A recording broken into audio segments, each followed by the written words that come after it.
Halo semuanya, perkenalkan nama saya Nefrinski Mangaweng dari kelas 4 M4 jurusan Administrasi Bisnis Politeknik Negeri Manado.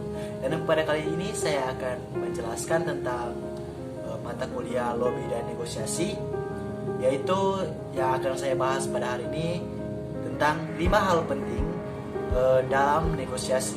Nah, sebelum itu saya akan menjelaskan tentang 2 alasan mengapa bersikap logis dan rasional gagal dalam negosiasi. Yaitu yang pertama, alasan karena negosiasi adalah tentang mencapai kesepakatan dengan orang lain.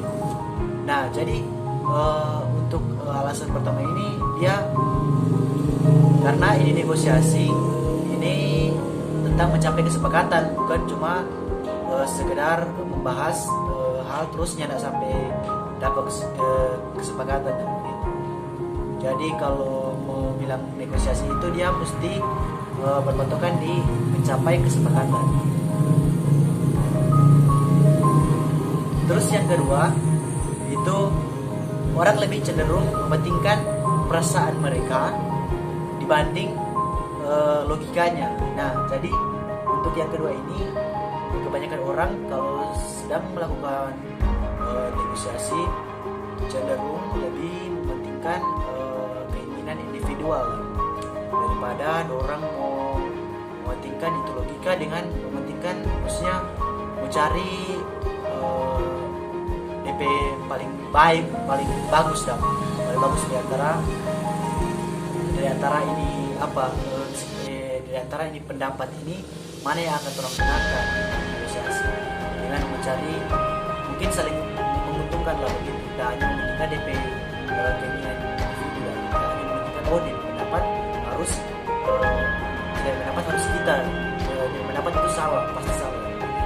Jadi itu mengapa bersikap logis dan rasional itu gagal dalam negosiasi. Nah, kita lanjut membahas 5 hal penting dalam negosiasi, yaitu pertama, penampilan diri Anda. Nah, ini penampilan diri Anda ini maksudnya begini. Ketika kita akan melakukan negosiasi, itu hal yang paling utama yang harus kita perhatikan adalah cara berpakaian. Nah, cara berpakaian di sini maksudnya kita harus mengikuti dengan apa yang akan kita laksanakan. Itu negosiasi formal atau apa, jadi harus menyesuaikan dengan pakaian yang akan kita pakai. Nah, maksudnya kita harus menggunakan pakaian yang formal dan sesuai dengan lawan bicara kita. Jadi penampilan itu sangatlah penting karena penampilan itu mencontohkan sikap dan perilaku kita. Nah, oke. Untuk yang kedua itu pilihlah kata-kata Anda.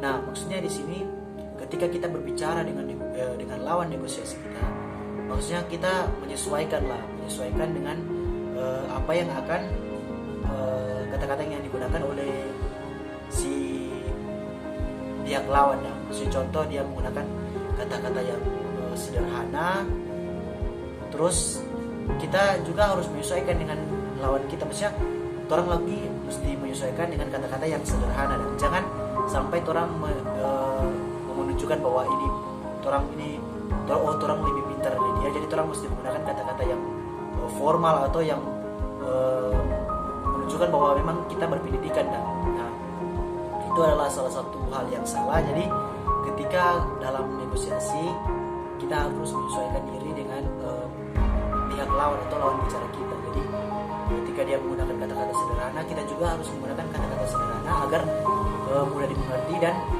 supaya cepat dipahami, dan untuk mencapai kesepakatan bersama itu tidak rumit dan cepat mudah dari kesepakatan. Nah, untuk yang ketiga, bahasa tubuh Anda. Nah, bahasa tubuh ini sendiri ini sama dengan mencontohkan juga sama dengan ketika orang tidak menyampaikan kata-kata terus orang melakukan gerakan itu bisa saja menggambarkan suasana hati atau permasalahan yang sedang dialami. Dan nah jadi ketika macam saat pertama kali bertemu dengan lawan bicara itu, alangkah baiknya itu sebelum agar supaya ini lawan bicara ini seakan-akan dan orang memberikan pesan yang bagus, dan memberikan pesan bahwa orang memang melakukan negosiasi ini dengan sungguh-sungguh, dan jadi memberikan kesan senyum dan bagus. Nah untuk yang keempat itu tempat negosiasi. Nah ini juga sangat penting karena tempat di sini maksudnya kita harus menyesuaikan juga dengan negosiasi apa yang akan kita bahas. Nah contohnya kalau negosiasi bersifat tidak formal itu maksudnya carilah tempat yang dan juga formal. Nah kalau dia formal mungkin itu dia harus di kantor toh. Kalau dia tidak formal kan boleh di kafe begitu. Nah itu tergantung dari ini dan tergantung dari suasana negosiasi. Maksudnya kalau ingin mau lebih santai, maksudnya lebih bagus membicarakan sesuatu itu di tempat yang ini dan santai macam kafe begitu. Nah, dan yang terakhir yaitu momentum negosiasi. Nah seorang penegosiator itu harus mengetahui momen apa saja yang bisa menguntungkan dari ini dan dari negosiasi tersebut. Nah sebagai contoh itu ketika sudah dilaksanakan negosiasi kurang lebih 2 jam. Nah seorang penegosiator yang baik dia mengetahui bahwa momen apa saja yang dapat mengambil keputusan secara cepat dan menguntungkan diri sendiri. Nah contoh begini, ketika orang sudah melakukan negosiasi kurang lebih dari 2 jam. Nah kalau sudah sampai jam 12 atau jam 1 itu kan jam-jam makan siang. Nah jadi di situ negosiator ini dia sudah tahu dah, karena dia pikir ini semua habis jam makan siang, jadi dia sudah desak itu DP pihak lawan supaya semua ambil keputusan. Nah di situ DP apa yang dia sampaikan itu dia boleh dapat menguntungkan dia, dan karena dia desak-desak terus ini pihak lawan ini mungkin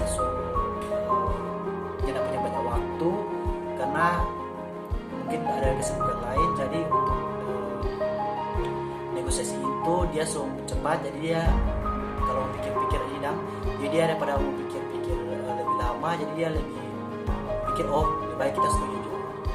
Jadi ini momentum negosiasi ini dia sama dengan tahu waktu-waktu yang dapat menguntungkan ini DP pihak dari negosiasi.